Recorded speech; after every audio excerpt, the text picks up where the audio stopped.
Ayan, magandang hapon pong muli sa inyong lahat mga bata. Ayan, alam kong excited na kayo sa araw na ito kung ano ang ating aralin. Hey, shout out po muna ang ating mga masusugid na mga fantastic cutie natin. Gerald R.V. Dula Cantor from Concepcion, San Pedro Villa Concepcion Elementary School, District Rojas East District SDO, Isabela. Yan, shout out din kanyang advisor, si Ma'am Sani Bicar Mirarama and Principal si Sir Rodelio Domingo. Okay. Umpisahan na po natin kami ang buong Departamento ng Filipino Elementary Ito-Like Tutors ang makakasama nyo tuwing Miyerkules, 1:00 hanggang 4:00 ng hapon. Kami ni Tutor Alvin ang makakasama nyo sa Filipino 6. Ayan po, 1:00. I-recognize po muna natin, i-acknowledge natin ang ating mga fantastic cutie noong nakaraang linggo. Anong week natin noong nakaraang linggo? Week 2 para sa ikatlong markahan natin. Una, si John Vincent Gadi from Malawi Elementary School, Masantol, South District SDO, Pampanga. Ayan, virtual clap para kay John Vincent Gadi. Si Adrian Ray Rivera sa San Pedro Villa Concepcion din po, Elementary School, District Rojas East District SDO, Isabela. At nandyan din si Gerald RVD Dula Cantor, San Pedro Villa din po siya, Elementary School, District Rojas East District SDO, Isabela. At si Kevin Martin Duluntap, ayan, from Sorsogon East Central School SDO, Sorsogon. Si Carl Joseph Tubao naman, yan, San Juan Elementary School sa SDO, Pampanga din po. At si Arian May Zacarias, ang ating fantastic cutie, yan, mga girls naman, Sorsogon East Central School from SDO, Sorsogon City. Si Roxeline Adirol, yan, di magpapahuli, ang ating fantastic cutie from Tilambo Elementary School, Taysan District SDO, Batangas. Si Angelique Marie Salazar, yan, Marilao Integrated School naman si Angelique sa Marilao North District. Fiona Irene Espina, yan, mga bago nating mga fantastic cutie. Malawi Elementary School, Masantol South District SDO, Pampanga, yan. At syempre, si Tricia Denise Estanislao, West Central School, Santa Maria, Pangasinan Region 1. Para ma-recognize kayo ni Tutor Pine, ayan, magpadala na rin kayo ng mga output ninyo ng nasa karagdagang gawain natin. Pagkatapos nito, ilagay nyo lang po sa ating Facebook page ng DepEd Ito-Like. Ang ating aralin ngayon, nasa 3 linggo na po tayo mga bata para sa 3 markahan. Yan, pag-iisa-isa ng mga argumento sa binasang teksto ko. Ano ba ang tinatawag na argumento? Ito pong muli, si Tutor Pine ang inyong makakasama. Handa na ba kayo? Yan, tingnan natin kung handa ng ating mga fantastic cutie. Isang heart nga po dyan o maraming heart sa ating comment section kung handa na sila. Okay. At huwag niyo rin pong kalimutan mga bata na i-like ang ating live. Yan, Filipino 6 sa DepEd Ito-Like Facebook page natin at i-share po ninyo sa inyong mga GC o sa inyong wall para makita or para makita ng ibang mga inyong mga kaklase para makasama din natin sila dito at matulungan sa kanilang mga modules. Layunin natin, anong layunin natin ngayon? Naiisa-isa mo ang mga argumento sa binasang teksto. May mga babasahing teksto, si Tutor Pine, mamaya makinig kayong mabuti. Balik-aral muna tayo. Ano kaya ang naging karagdagang gawain natin noong week 2 natin o 2 linggo natin? Yan. Ibinigay ninyo ang buong pangalan ng ahensya ng pamahalaan batay sa acronym na nakikita natin sa balangkas na yan na nasa ibaba. Ano kaya ang DOH, DepEd, DOLE, DTI, and DILG? Ano kaya ang mga buong pangalan nito? Ayan, ang pinadalang karagdagang gawain ni Arian. Yan, kay Arian po yan galing. At ito ang sagot ni Arian. Yan, ang ganda. Department of Health, ang ating DOH. DepEd, Department of Education. Department of Labor and Employment, yan yung DOLE. DTI, Department of Trade and Industry. At DILG, ito yung Department of Interior and Local Government. Yan ang mga ahensya ng ating pamahalaan para mapatupad ang pagbibigay ng magandang serbisyo sa ating mga kababayan sa ating bansa. Mapaunlad natin ang ating bansa. Sa lingguhang gabay, ayan po ang ating mga paksa simula week 1 hanggang week 8. Sa isang quarter, sa buong quarter, sa isang markahan, ay kailangan makabuo tayo ng 8 mga paksa sa mga bawat lingguhan. Yan. Para sa week 3 o ikatlong linggo na po natin, yan, pag-iisa-isa ng argumento sa binasang teksto. Subukin natin ito. Panuto. Yan. Tukuyin ang mga salita sa pagpapahayag kung ito ay pagsang-ayon o pagsalungat. Okay, yan po ang ating panuto. Kinig mabuti. Pagsang-ayon at pagsalungat. Pipiliin nyo lang sa nandito sa ibaba ng mga salita kung ito ba ang mga salitang ito ay pagsang-ayon o pagsalungat. Okay, habang tinatype po ninyo ang inyong mga sagot, ilagay nyo lang pagsang-ayon, ilagay nyo sa baba kung ano yung mga salita na yon, mga words. At pagsalungat naman, ano yung mga salita doon na pagsalungat, mga ano ninyo, salita o inyong sagot after ng pagsalungat na word. Okay? Habang inaantay po ni Tutor Pine ang inyong mga sagot, shout out po natin ang ating mga kasama ngayon.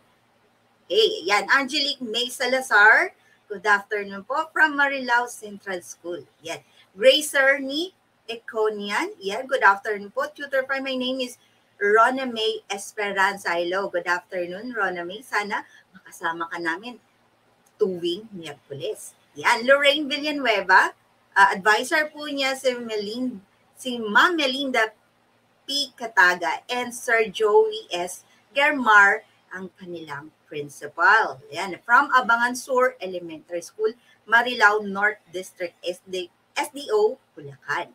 JV Gadi, ayan din po.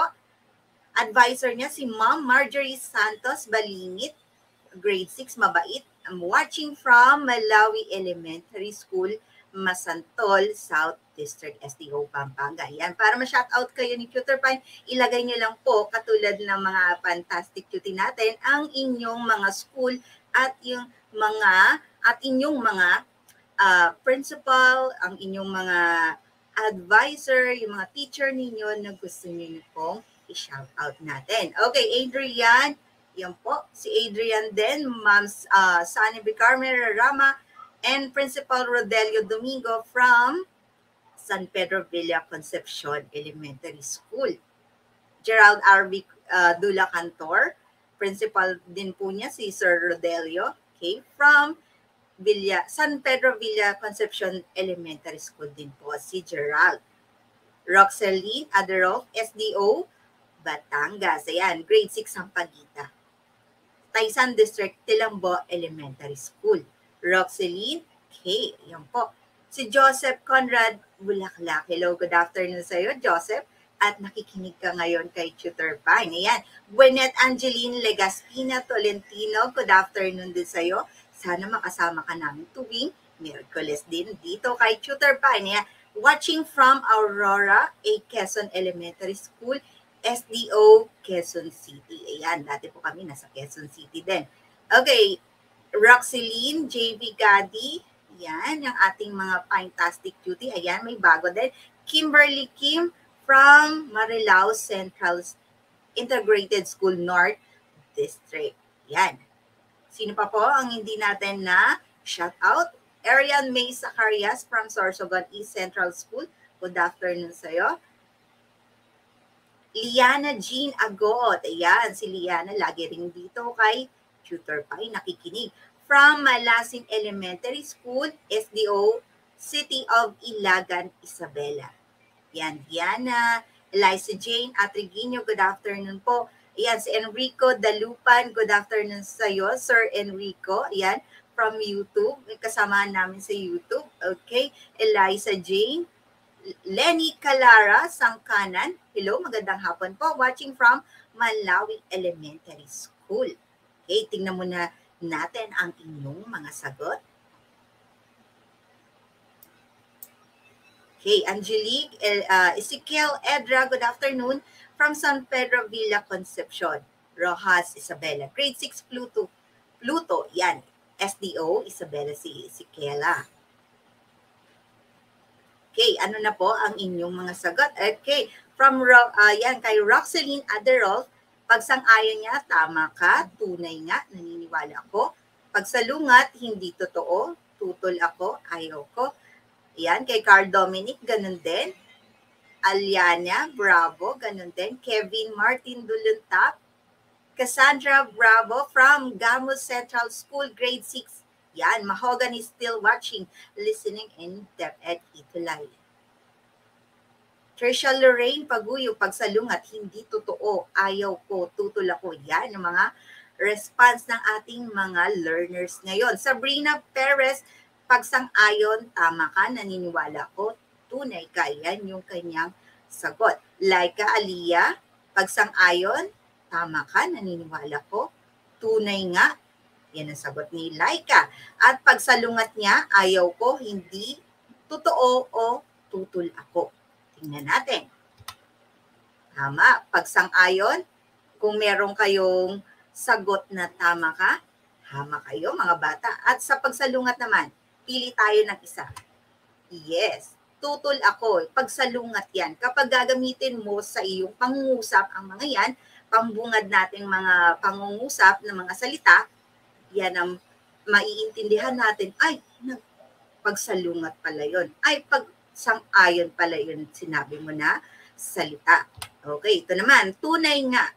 Pagsang-ayon din yan. Sinasang-ayunan mo sa iyong kausap na ay tunay nga maganda ang iyong gawang output. Ayan. Next naman, hindi totoo. Isa yung pagsalungat mo din sa kausap mo o saan man na iyong mga tinatalakay. Hindi totoo. Yan ang mga pwede ninyong gamitin na mga salita. Ito pa, naniniwala ako. Pagsang-ayon din po yan. Okay? At pagsalungat, syempre, ayaw ko. Tutol ka. Ayaw mo sa ganito, sa ganyan. Pwede mong dagdagan sa iyong pangungusap. Yan ang ating mga pagsang-ayon ng mga salita at pagsalungat mo na pwede mong gamitin sa iyong mga pangungusap, sa iyong talata na ginagawa sa module mo, sa mga activities natin. Ano kaya ang tinatawag na argumento? Alam niyo ba ang word, ang salitang argumento? Ang argumento ay ang paglalatag ng mga dahilan at ebidensya upang maging makatuwiran ang isang panig. Yan, kinakailangan ang malalim na pananaliksik at talas ng pagsusuri sa proposition upang makapagbigay ka ng mahusay na argumento. Hindi yun makikipag-away ka. Argumento, paglalatag mo lang ng mga dahilan, ebidensya, upang maging makatuwiran ang iyong sinasabi, ang isang panig. Yan. Ito naman ang mga elemento ng tekstong argumento. Siyempre, kung ano yung pinag-argument ninyo, pinagtatalunan ninyo, proposition ang tawag doon. Paksang pinagtatalunan. Ano kaya yun ulit? Proposition. Yan, mga bata. At argumento, syempre, meron doon na magsasang-ayon ka at magsasalungat ka. Okay? Sa isang argumento talagang merong ganun. Okay, proposition, paksang, pinagtatalunan. Yan ang mga elemento natin sa tekstong argumento. Makinig mabuti sa babasahin na talata o kwento ni Tutor Pine. Yan, ang pamagat nito, ang magkaibigang Kevin at Daniel. Handa na ba mga bata? Okay, babasahin ni Tutor Pine, makinig na mabuti muna. Araw ng Sabado ng hapon, nanonood si Kevin sa kanilang telebisyon ay may tumawag ang kanilang matalik na kaibigan. Yan, tumawag ang kanyang matalik na kaibigan at kamag-aral na si Daniel para ibalitaan tungkol sa pagbubukas ng klase. Ilang buwan na rin ang nagdaan nang matigil ang pag-aaral ng mga bata dahil sa nangyaring pandemya. At kasabay nito ang mga manggagawang nawalan ng hanapbuhay. Ngunit kalaunan ay unti-unti na rin nakakabangon ang bawat isa sa pandemya at napagdesisyonan na rin ng kagawaran ng edukasyon ang pagbubukas ng klase. Kamusta kaibigan? Nabalitaan mo na ba ang pagbubukas ng klase? Wika ni Daniel. Oo Daniel, nais ko nang sanang matuloy ang klase dahil naiinip na ako sa bahay at gusto ko na ulit makita ang ating mga kamag-aral. Sagot naman ito ni Kevin. Tama ka dyan, Kevin. Pabor din ako sa muling pagbubukas ng klase. Sayang naman kasi ang isang taon kung hindi tayo makakapag-aral. Saad naman ito ni Daniel. Ngunit, alam mo ba na napag-usapan na rin kung maaari ba na face-to-face ang ating pag-aaral? Naku, kung ako ang tatanungin, ay ayaw ko pa ng face-to-face learning. Delikado pa rin ang ating kalusugan dahil meron pa ring virus. Wika naman ito ni Kevin. Ako rin, tutol ako sa pagkakaroon ng face-to-face learning. Marami ang maapektuhan kung isasagawan na ito. Mas maganda pa rin ang planong online at modular learning tayo. O siya, sige, naistorbo na kita. Salamat sa opinion mo, kaibigan. Ani ni Daniel. Walang anuman, kaibigan. Salamat din sa iyong pagtawag. Ingat lagi. Paalam. Uwi ka naman ito ni Daniel. At ibinaba na ang telepono. Yan, alam kong naintindihan ninyo ang ating kwento. Ano kaya tinatawag na proposition? Okay, ito yung argumento galing sa binasa kong kwento. Proposition nito, pagbubukas ng klase. Ano kaya ang argumento nila Kevin at Daniel dito? Tingnan ko nga. Ayan. Sa argumentong proposition pagbubukas ng klase, ayon kay Kevin, nais ko na nga sanang matuloy ang klase dahil naiinip na rin ako sa bahay at gusto na ulit makita ang ating kamag-aral. Yan ang sinabi ni Kevin.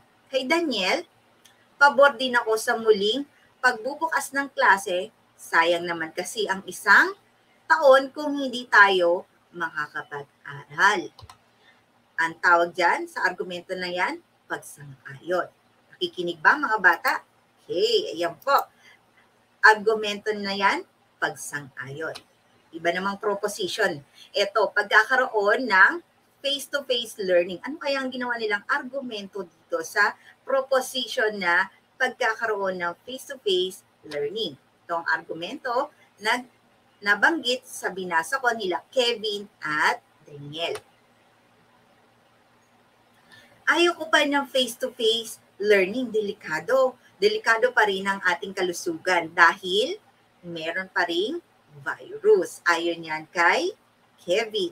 Kay Daniel naman, ako rin tutol ako sa pagkakaroon ng face-to-face learning. Marami ang maapektuhan kung isasagawa na ito.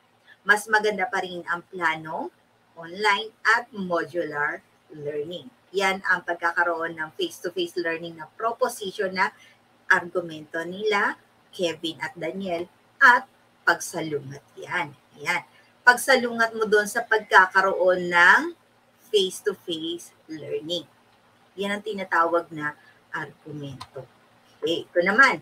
Proposition nito, pagsasailalim ng total lockdown sa barangay na maraming kaso ng COVID-19. Ano kaya argumento dito? Okay, sa letter A, hindi ito nararapat sapagkat dapat isaalang-alang ang pangangailangan ng buong barangay. Sa letter B naman, naniniwala akong mas makatutulong ito upang mapadali ang contact tracing sa mga tinamaan ng COVID-19. Yan, may mga... Okay, sa letter A, dito, pagsalungat. Sa letter B naman, pagsang-ayon dito. Naniniwala siya sa pagsasailalim na total lockdown kapag marami ng kaso. Yan ang matututunan natin at malinaw sa atin na ito ay pagsalungat ang diskusyon na ito at ang pagsang-ayon sa isang argumento. Pagsasanay naman, yan. Kung naintindihan ninyo ang ating aralin sa araw na ito, ano to? Basahin at tukuyin natin kung ang argumento ay nagpapahayag ba ito ng pagsang-ayon o pagsalungat. Makabubuting ibaling na lamang ang atensyon sa pag-aaral kaysa sa paglalaro ng online games na malimit mong gawin, lalo na't magtatapos ka na sa elementarya ngayong taon. Pagsalungat ba ito o pagsang-ayon? Ano kaya ang sagot ninyo mga bata? Ilalagay nyo lang po dyan, pagsang-ayon ba ito o pagsalungat? Ang ating argumentong ito. Okay, ayan. Nandito pa rin, nakaantabay ang ating mga fantastic cutie. Yan. Still watching Eliza Jane at Regino, okay. Aliana Bravo from, okay, ayan po. Cassandra Bravo, still watching. Liana JV Gati, Liana Jean, okay. Liana Jean Agoot, Aliana Bravo. Okay, Eliza Jane, still watching, listening, Tutor Pine. Ayan. Ano po kaya ang sagot ninyo dito? Okay, Roxylene Aderolf, ayan po. Sabrina Perez, okay. Yan, nandito rin si Sabrina Perez. Nanonood kay Tutor Pine. Okay. Yan, ito na po yung kanilang mga sagot ng ating mga online learners. Ayan, pagsang-ayon, Liana, Aliana, Carl Dominic, pagsang-ayon din. Arian, Trisha Lorraine, Paguyo, pagsang-ayon. Kay Kevin din. Tama po, ang gagaling ng ating mga online learners. At pangalawa naman, hindi kita pinapayagan na huminto sa pag-aaral kahit kay hirap ng ating sitwasyon ngayon. Ano kaya sagot dito? Pagsang-ayon o pagsalungat? Okay, pangalawa na po tayo. Lagyan nyo ng bilang ng number 2 o pangalawa. Phil Sebastian Sardido, good afternoon sa'yo. Okay, Carl Dominic, Aliana Bravo, Cassandra, yan, Eliza, JV Gadi. Huwag po ninyong kalimutan na i-share ang ating live sa ating mga kasamahan at ating mga kaklase sa school para natututo din po sila at masagot ninyo ang inyong mga modules sa school. Okay, yan po. Trisha Denise Stanislao, Angelique. Ano kaya ang sagot nila? Sa ating pangalawang bilang, pagsalungat, Arian, Liana, Aliana. Tama po, ito ay pagsalungat na pahayag. Tatlo naman, ibig kong maabot mo ang iyong pangarap kaya magpatuloy ka sa paggawa ng buong husay. Ano kaya ito? Ibig kong maabot mo ang iyong pangarap kaya magpatuloy ka sa paggawa ng buong husay. Ano ito? Pagsalungat ba ito o pagsang-ayon? Yan, ang bilis nila Liana, Kyle, Joseph, pagsalungat. Okay, pagsang-ayon. Tristan Manalo, hello po.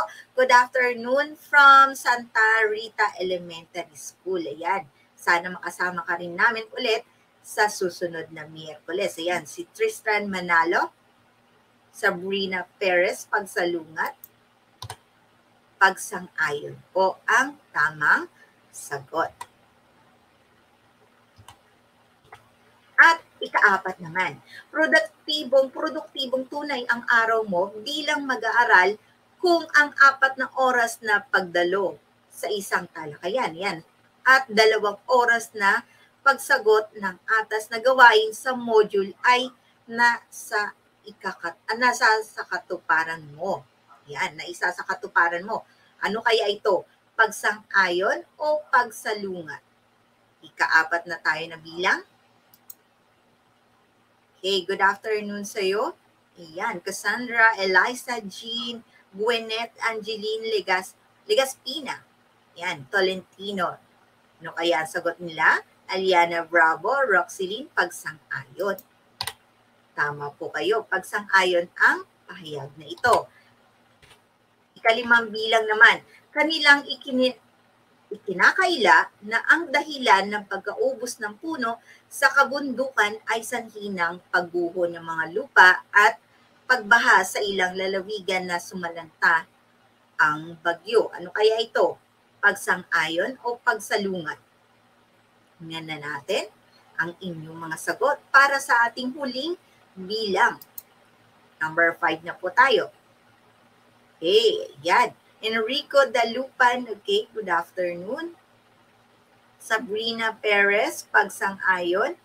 Sa number 4, okay, pagsalungat, Roxeline, pagsang-ayon. Cassandra Bravo, pagsalungat, okay. Pagsalungat po ito, yan. Para sa ika-5 bilang natin na pahayag, ito ay pagsalungat. Basahin mabuti ang sanaysay, babasahin ni Tutor Pai ang suliraning dulot ng isang pandemya ito. At pagkatapos, meron tayong sasagutan. Ang mabilis na pagkalat ng sakit na sanhi ng coronavirus ay nagdulot ng malaking dagok sa kalusugan at buhay ng mga tao. Walang pinipiling dapuan ang virus na ito. Yan. Alam nyo yan. Bata man o matanda, mahirap man o mayaman, ay maaaring mahawa nito. Maraming suliranin ang idinulot ng coronavirus sa mga tao. Naging banta ito sa kalusugan lalo na sa mga bata at matatanda. Maaaring mamatay ang dapuan ng virus lalong-lalo na kapag mahina ang inyong immune system ng isang tao. Noong Marso 15, 2020, nag-umpisang ipatupad ng pamahalaan ang community quarantine dito sa Pilipinas. Sa pangambang maaring lumobo ang bilang ng mga apektado, simula rin ito ng maraming suliranin dinaranas ng mga Pilipino. Hindi lamang buhay at kalusugan ang apektado ng COVID-19, kundi maging ang ekonomiya ng bansa. Dahil sa pagkalugi ng mga negosyo, maraming kumpanya at pabrika ang nagsara, kaya maraming Pilipino ang nawalan din ng trabaho at naghirap. Ang pagsuspinde ng biyahe ng mga eroplano at sasakyang pandagat ang naging dahilan ng pagkaantala ng pagka-uwi ng mga overseas contract workers natin. Yan, sa kanilang mga probinsya. Yan, alam kong naintindihan ninyo ang kwentong binasa ni Tutor Pai. Mga tanong, ano-ano kaya mga argumento ang nakita mo sa talata na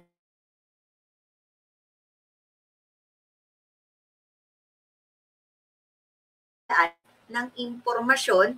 Isulat sa inyong sagotang papel o i-type ninyo sa inyong mga cellphone o kaya mga gadgets ninyo. Okay, ito yung mga suliraning nabanggit dahil sa pandemya. Sa binanggit ko dun sa isang talatang binasa ko. At ano kaya ang mga dahilan nito? Tingnan natin.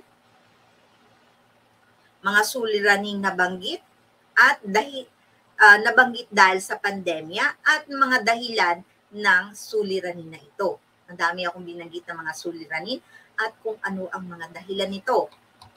Kung ang sagot mo, syempre alam ko sagot mo ganito. Okay, ayan. Una suliranin sa kalusugan. Ano mga dahilan nito?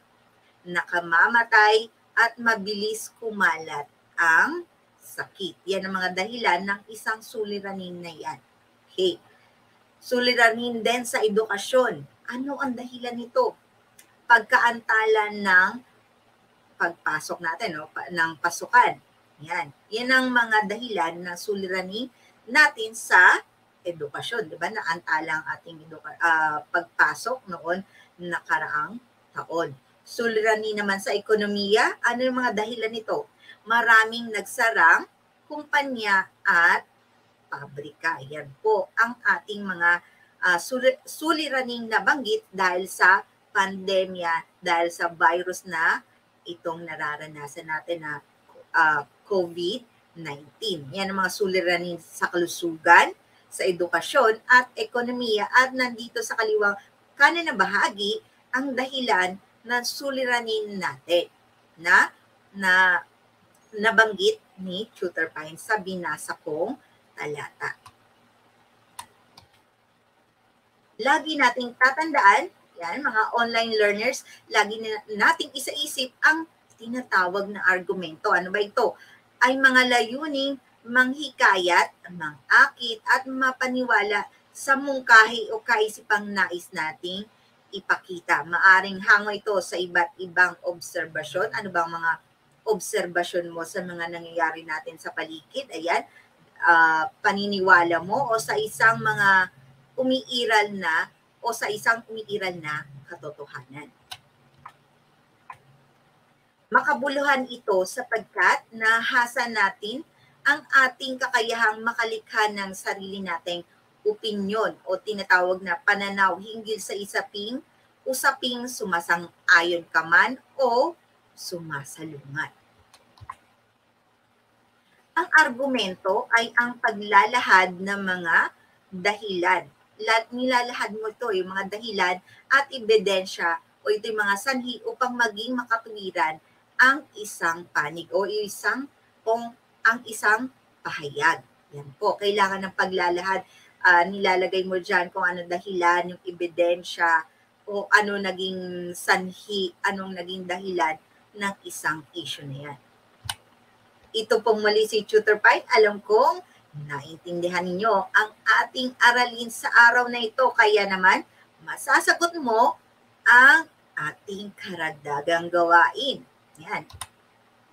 Para sa ikatlong markahan natin, ikatlong linggo natin, para sa ikatlong markahan, ang ating karagdagang gawain, basahin ang sanaysay at isa-isahin ang mga argumentong ginamit dito. Magsulat ng 5 mga dahilan, yan, magsulat ka ng 5 dahilan at patunay. Isulat ito sa iyong sagutang papel. Yan, yung output nyo po, yan, ipadala sa ating Facebook page natin ng DepEd Itulay Online Learn. O, Online Itulay. Okay. Ito yung babasahin ninyong talata. Pamagat, kalikasan, ating mahalin at alagaan ni Luisa L. Garboso. Yan. Screenshot nyo na po at ilalagay ko din sa ating DepEd Itulay Facebook page. Yan po ang ating talata na babasahin ninyo at sasagutan sa ating karagdagang gawain.